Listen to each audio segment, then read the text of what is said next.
Okay, done with carbohydrates. Now we're moving on to our lipids and proteins. So how do we use these suckers? Okay, so focusing on our lipid metabolism. So for our lipids, they are stored in the body in the form of triglycerides. So they don't just stay stuck as a triglyceride. They are broken down and put back together around every 2 to 3 weeks. Here comes the big words. So lipogenesis, so creating fat from other types of molecules. So if we need to, we can do so. Again, back to that first slide, you can convert different molecules to each other, and so therefore we can create lipids as well. So for lipogenesis, so again, breaking down the big word, lipo plus genesis, so a lipid and creation, ding dong, creating new fat. So in this process, we can take amino acids and sugars or carbohydrates in order to make our fatty acids and our glycerol molecules.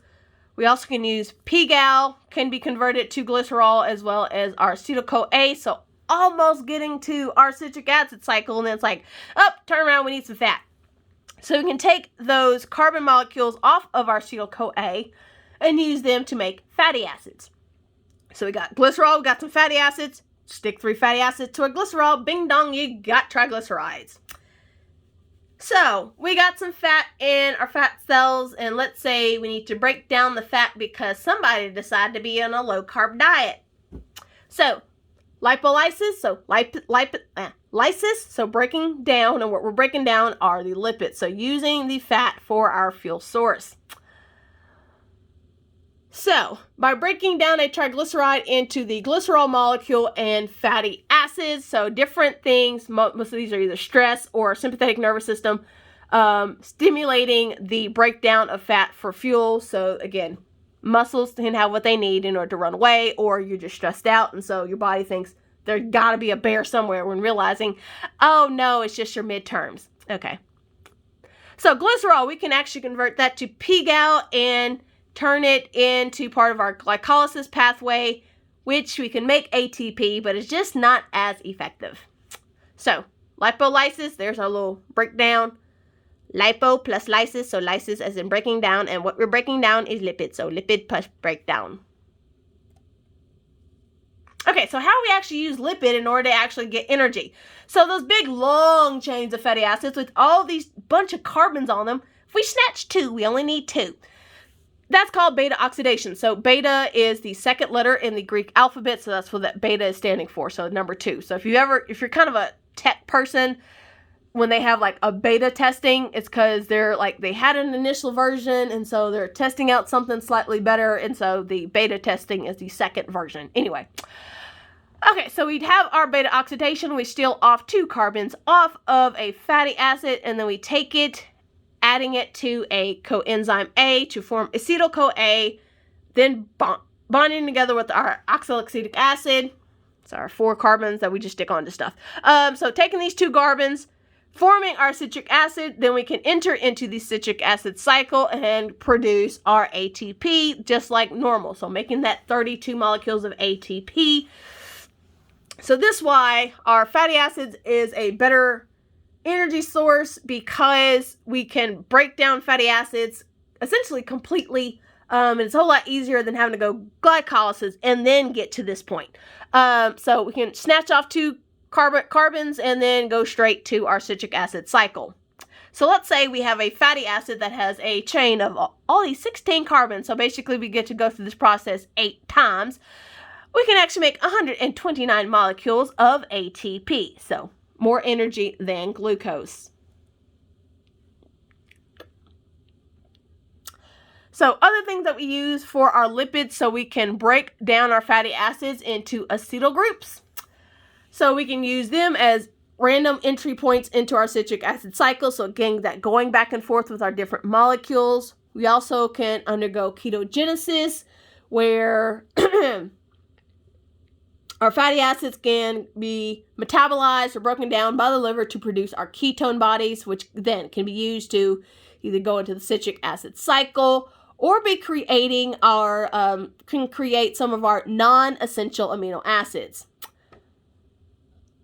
Okay, so let's say you're breaking down fats because you're not getting sugar. So this is one risk that people who have diabetes have, because their cells aren't taking in sugar because the insulin communication isn't working. So either you're not making enough insulin or your receptors are defective. So you start breaking down fats in order to get your energy molecules or energy sources. So as you're incompletely breaking down fats, you're going to increase the ketones that are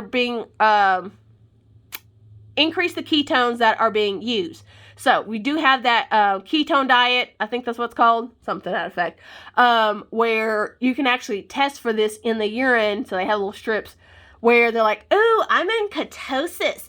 And granted, that's what you want for the diet, for it working, because you know you're breaking down fats. However, too much of that can end up leading to ketoacidosis. So you end up with your body's pH being off, so your body's too acidic. Okay, so pathways again. So we're on kind of that left side of the pathway. This is just not as pretty, but oh well. Okay, so actually this is the whole thing. I just color-coded it better on the other side. Anyway, so we have our glucose. So we're going back and forth here. So we also can go back and forth to glycogen. Yeah, I kind of added some pieces. This picture isn't exactly in your textbook. And then we can take our pieces. So we go through glycolysis. We end up with pyruvate, but we can snatch off that pyruvate and turn it into glycerol. Attach some fatty acids. We collect enough of carbons off of acetyl-CoA, make a fatty acid chain, stick 3 of them to that glycerol to make new triglyceride. Or we can go through this whole process, go through pyruvate, break pyruvate down, get to our acetyl-CoA, then create citric acid, do our citric acid cycle, and bing bong, we got 32 ATP molecules. Stored triglycerides. So break them suckers apart. Glycerol can become pGal, either become glucose or glycogen, or go through this whole process and eventually make ATP. Stored triglycerides. So we take our fatty acids, go through beta oxidation, so take off the 2 carbon groups, forming a acetyl group.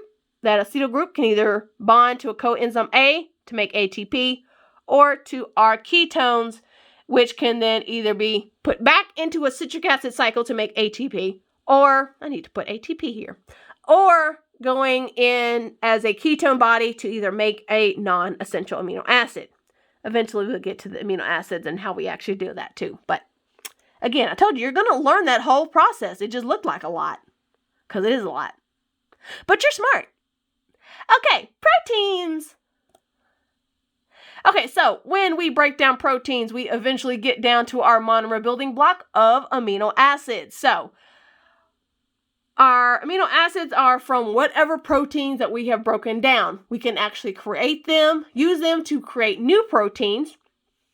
And we actually can break down old proteins and take those amino acids and rework them into something new. So again, in our intestines, some of those epithelial cells, they die off, they get scraped off as stuff gets processed. So we start breaking down the cell itself, and we can just reuse all the pieces and parts. So from the amino acids that we are absorbing in the small intestines, about half of it come from the diet, some from our dead epithelial cells, they just flaked off, and then some from the enzymes that were used earlier in the process where, okay, it's no longer active, so let's break that one down and reuse those amino acids. So, if we're not using amino acids as a protein building block, instead we want to use this as energy, we first have to deaminate our amino acids. So we have to remove our NH2 or our amino group. So what's left over when we deaminate or remove this amino group is that keto acid, so our ketones. That ketones can then be used, converted to pyruvate or acetyl-CoA, and then go into our citric acid cycle so that we can actually use it as use it for our energy source. Or you can go back, so we can have our ketones, but then we actually can make our non-essential amino acids, just in case we're like, oops, we didn't eat enough proteins. But on the American diet, probably not going to have a problem with that. Same thing with fat levels or salt levels. Yep, not the best diet, but oh well. Okay, so in the process of gluconeogenesis, the ketones, which we can make from amino acids, we can use to actually create our glucose. So that's our glucose from non-carbohydrate sources. We can take these keto acids that instead of turning them into energy, we can actually convert them to glucose if necessary, as in making sure we're maintaining our blood sugar levels, and then the cell itself can then take that glucose and go through that whole process to make ATP. So here we have a amino acid. So we can break off the amino group. What's left is a keto acid. That's the keto. That portion is what we can either take and put into our citric acid cycle or convert it back to a amino acid. So we can go back and forth depending on what we do to that molecule. Okay, so when we remove that amino acid, we gotta get rid of it, essentially. So basically there's a bunch of intermediate stuff, and that intermediate can go to the liver where the NH2, so the amino group, is removed. That amino group, so of course yes I do, give me a second. Never mind, I'll just explain it. So nitrogen, when we look at a table of elements, the column with nitrogen in it, those are the ones that like having 3 friends, so that it has a valence shell electron of 8. So it likes to have 3 more people come join the party. So NH2 is only 2 people joining the party. So NH2 is like, I need to find somebody else. Hydrogen, it'll join anybody's party. So our amino group then becomes ammonia, which is toxic, so we got to get rid of it. So to get rid of ammonia, it gets sent through our urea cycle. So our liver is going to convert the ammonia into urea, and then the urea gets excreted out as part of our urine. So one of our nitrogenous wastes, which we'll talk about in chapter 23. Okay, so this is showing what the liver is doing, because the liver just happens to, have yet another job. Okay, so going back to our big chart of stuff, so glucose and eventually making our ATP. For our proteins, we can break them down into amino acids. We deaminate them, so we remove that amino group. When we remove that amino group, eventually intermediate, whatever, blah, blah, blah, goes to the liver. Liver converts the amino group that has now become ammonia.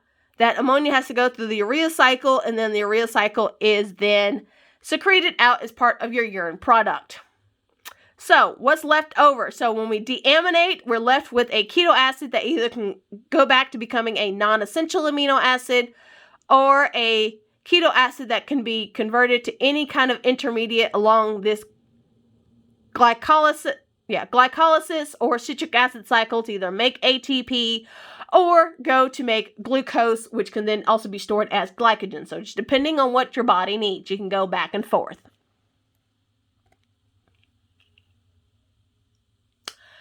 Okay, so looking at our fancy word for being fed or not being fed. So just your absorptive state where you're feeding yourself versus, okay, you got to use up the stored stuff because you're not eating at that moment. Yeah, basically back in store. Okay, so depending on whether or not you're eating or not determines what your metabolism is doing. So in your absorptive or fed state, that's when your nutrients are being absorbed and you can use them immediately. In your post-absorptive state, or you're fasting, so to speak, that's when your stomach and intestines are empty, so you haven't eaten in a while, and so you have to use stored fuels in order to meet your energy needs. So let's focus on the absorptive state. So we are in the process of feeding ourselves. So in our absorptive state, our glucose, we can immediately go and start making ATP to have plenty of those energy molecules. What isn't used to make ATP, it can either be stored as glycogen in the liver or excess. Again, so the excess glucose can be stored in the liver or transferred to fat, which can be also synthesized by the liver and then released into circulation. So just depending on what your body actually needs. So like, for example, breakfast, breaking your fast. Yeah, a lot of that is going to get used up. You're probably not going to have too much excess unless you just have a really sugary breakfast.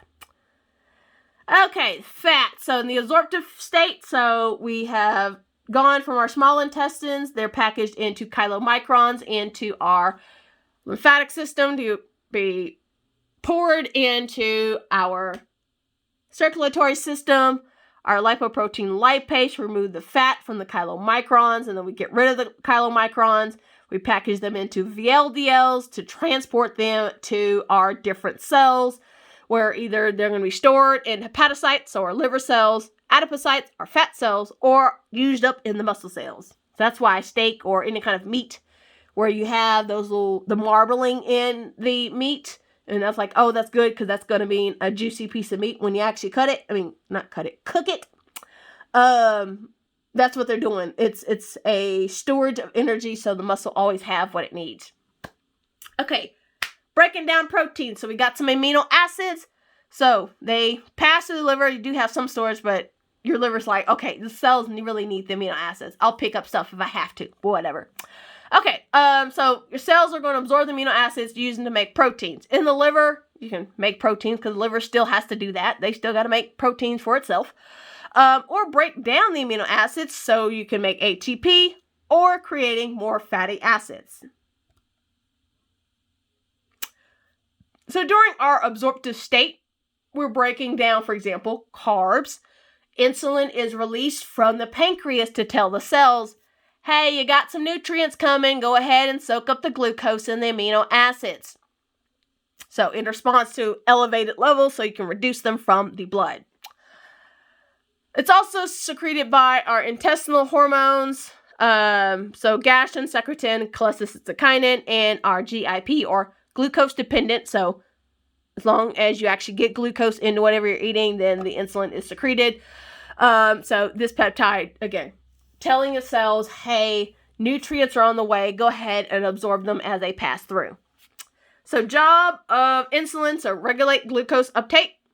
And almost all the cells except for your neurons, kidneys, and erythrocytes, they are independent because they do different things. They're not like other cells where they're told to take up glucose, because remembering our neurons and our erythrocytes, they only use aerobic respiration. They only use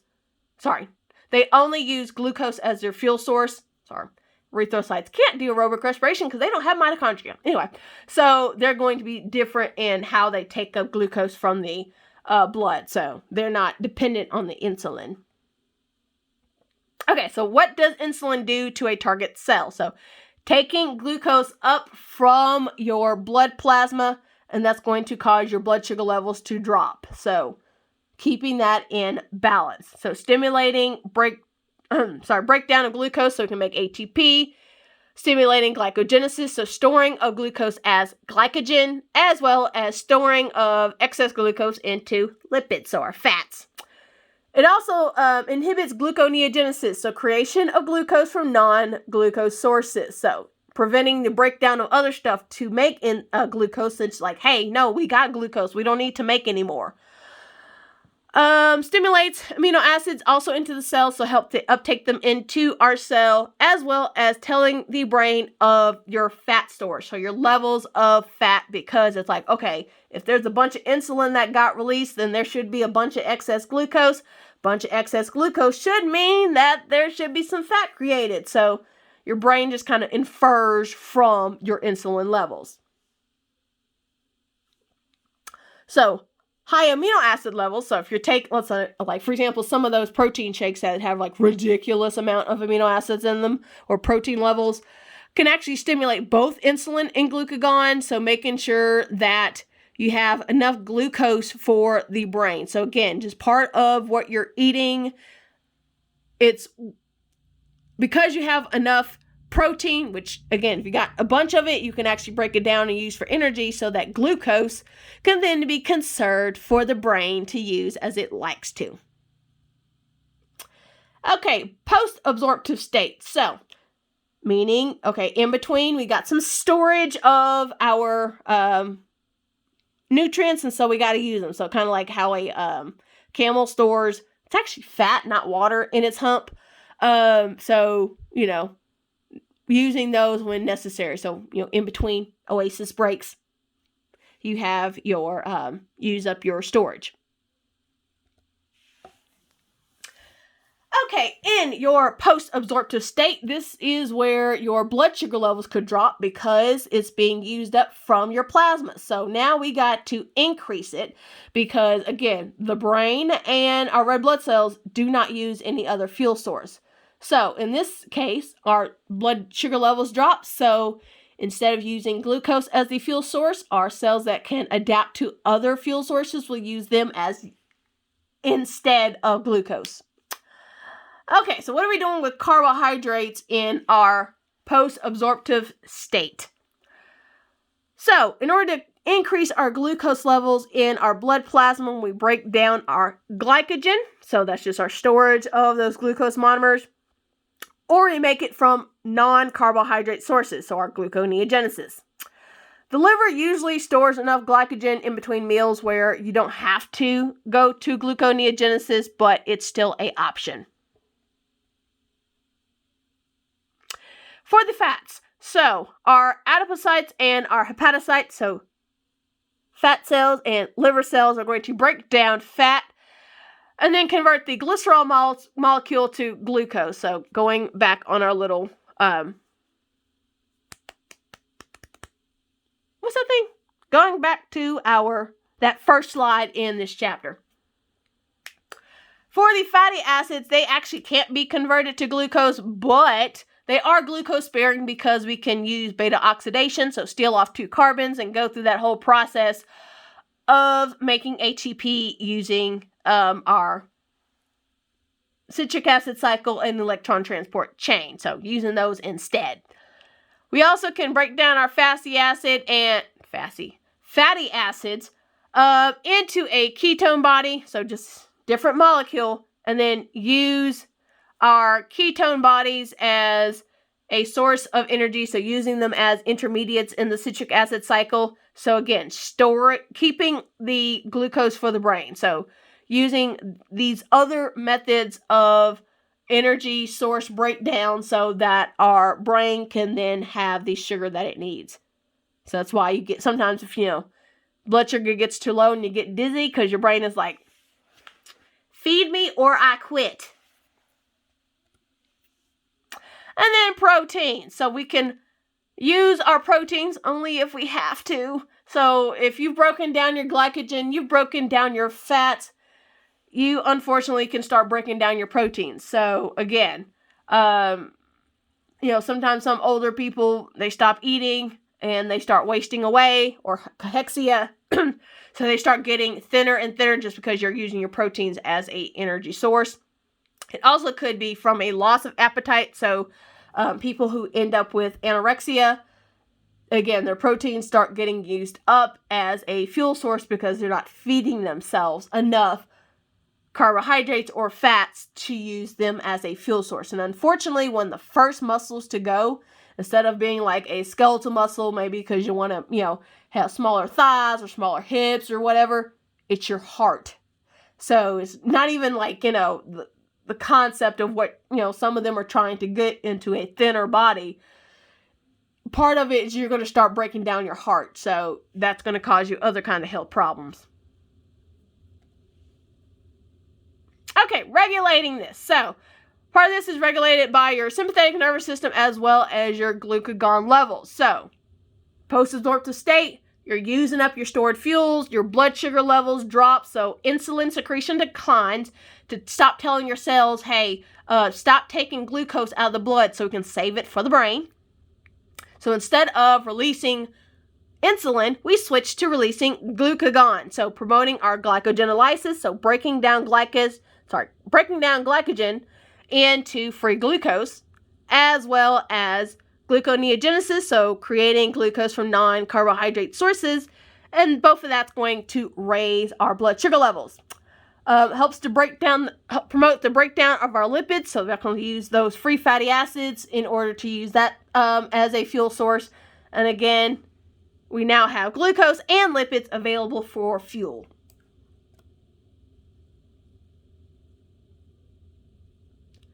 So also other systems that can also affect your energy usage, which I don't think this is on your study guide, so I might skip through this. So increasing of certain levels depending on your activity. So stress is going to affect this. So they're responding to these emotional or stressful states. Go back. Depending on what your body actually needs in that moment can determine whether you take your stored energy and use them to repair because you're in fight or flight mode, and so you're using up stuff. This is not working. In that stressful situation.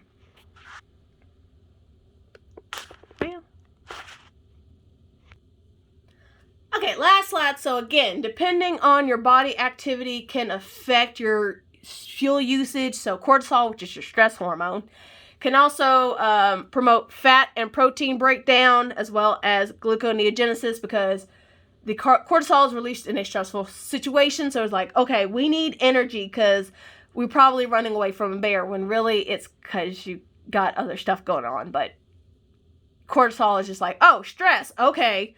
Yeah. So that's why breaking down the fat, but also increases your appetite, because you're like, oh my God, I'm stressed out. I must need glucose to run away from the bear. Yeah. Growth hormones can also be secreted in response to a drop in glucose levels. So to oppose insulin and raise glucose concentrations, because your body's like, hey, we need these fuel levels because of we're growing our body. So that growth hormone is going to help you to increase those levels, because that's going to signal, hey, make sure these cells have all these nutrients circulating around so we can grow more cells, because that's what the growth hormone is going to do. So therefore, your teenage kid, which is why they start eating like crazy, because all this growth hormone gets released, and so helping to increase those levels of nutrients in the body so they can, well, grow. Okay, so that is the end of this chapter. Again, let me know if you have questions. Again, to send it through what's now D2L. Hopefully it will last that for a couple years so I don't have to redo this video. Okay, so see you guys next time.